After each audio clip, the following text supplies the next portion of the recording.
Hit Radio, l'essentiel de l'actualité. Lisa Youmsi.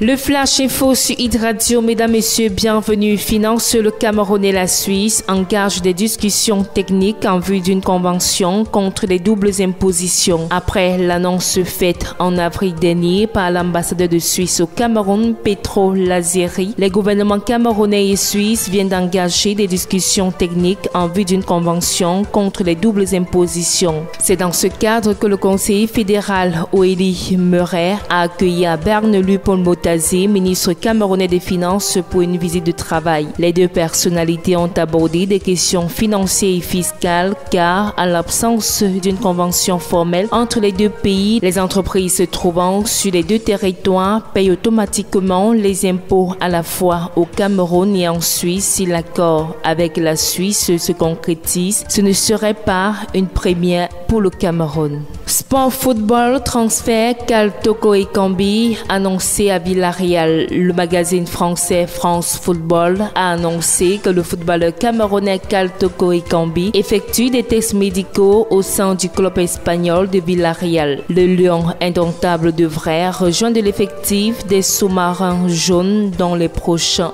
jours.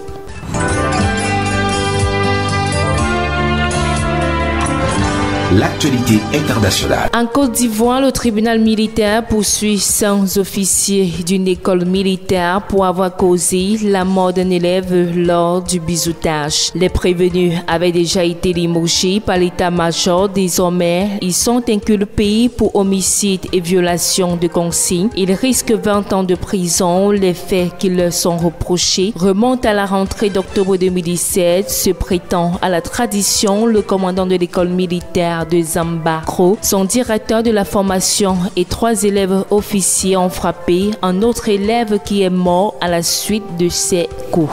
Soudan du Sud, Omar El-Béchi a offert ses bons offices aux belligérants du conflit au Soudan du Sud en proposant d'accueillir des pourparlers de paix. Le Soudan du Sud a obtenu son indépendance du Soudan en 2011. Le pays s'est enfoncé dans une guerre civile en décembre 2013 quand le président Salva Kiir a accusé son ancien premier ministre Riek Machar de fomenter un coup d'État. L'offre du président Béchi a été remise à son homologue sud-soudanais par une délégation qui s'est rendue à Juba mardi. Elle intervient après que le Conseil de sécurité de l'ONU a menacé jeudi dernier les factions belligérantes au Soudan du Sud de sanctions si elles ne parvenaient pas à mettre fin à la guerre civile qui ravage le pays depuis 4 ans et demi. C'est ici que nous mettons un terme à ce Flash Info sur Hit Radio. Merci de rester en compagnie de nos programmes.